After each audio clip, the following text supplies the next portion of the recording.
Hello, it's Linda Edowich, and I am so excited to bring you my third market update in 2021, where I am going to provide you with a massive amount of information and content so you can make the best decisions for you and your family, understanding what exactly is happening in our market.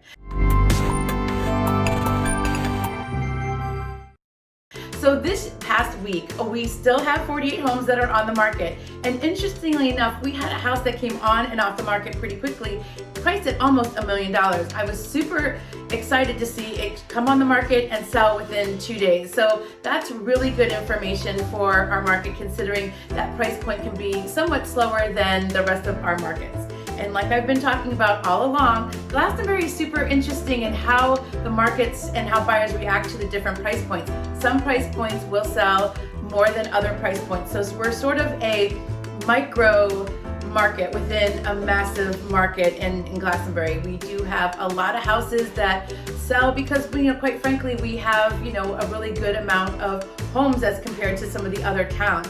I think I read somewhere that we were the largest per square mile town in Connecticut. So we do have quite a bit of homes that do sell. And as I talked about last year, we had, I think 471 total single family homes that sold in 2020.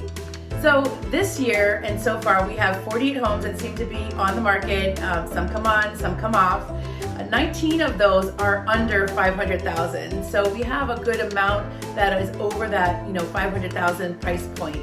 And about 6 of them are new construction homes. So, sometimes it takes a little while for a buyer to fully vet a new construction home. Notwithstanding that, there was last week a new construction home that came on the market just under 700,000. That was absolutely beautiful, and it sold in multiple offers and sold really quick because the builder, who's also a real estate agent in another company here in Glastonbury, built a beautiful product, and hats off to him for doing such a great job and attracting so many great buyers.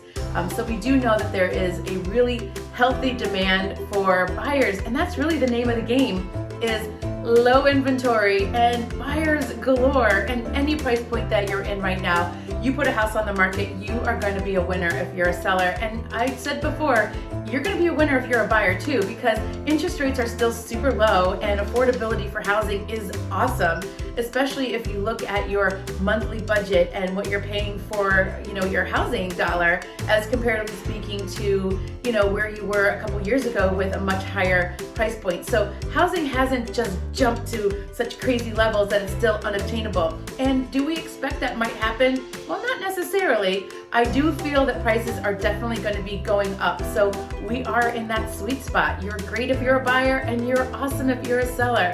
So it's really nice to see finally, Connecticut sort of turning around and coming out of, the lull that we were in for so many years, where we had seen the rest of the country really kind of recover. We never really saw that here in Connecticut, in our own little micro, market community. So it's really great news.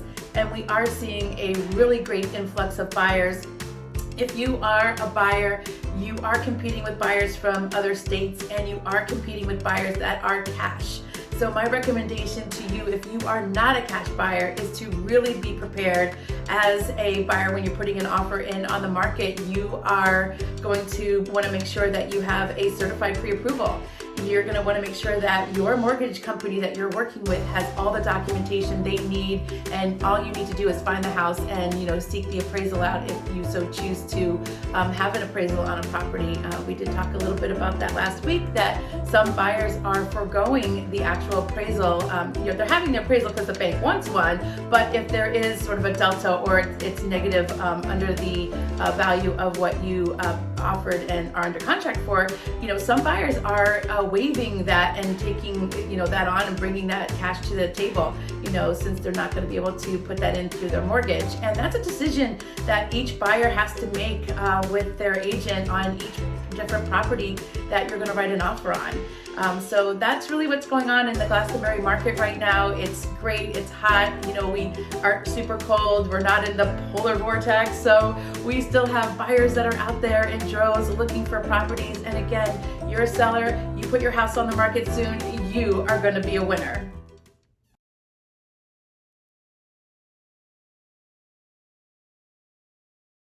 This week's question is regarding radon and uranium testing when you are buying a home or buying a new construction property in Glastonbury.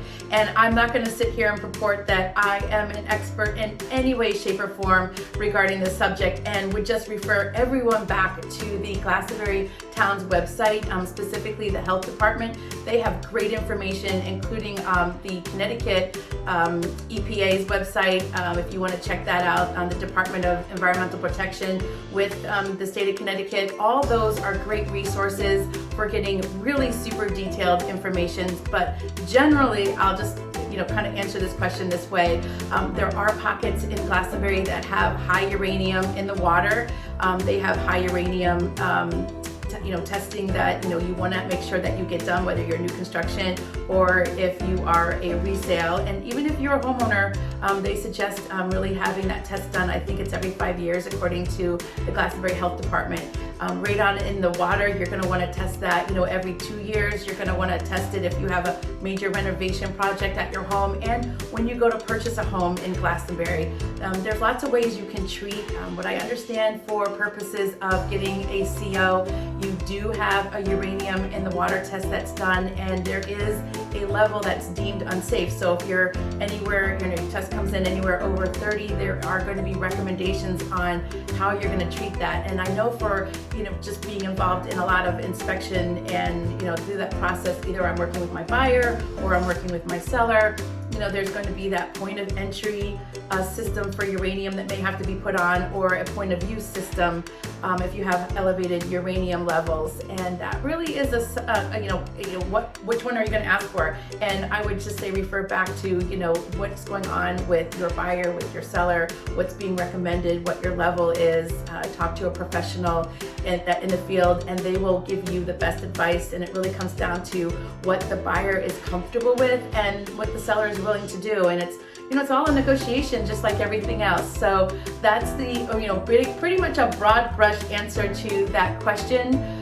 It's treatable. I have always had well water. I prefer treating my own water, and if you've worked with me, you know that I feel that way in terms of the water. I don't like public water, and it's kind of a good thing that I'm in Glastonbury because it's kind of hard to get everywhere. I always call it the golden trifecta. If you get public water, public sewer, and gas. So I don't have any of those. I have well, septic, and I have oil.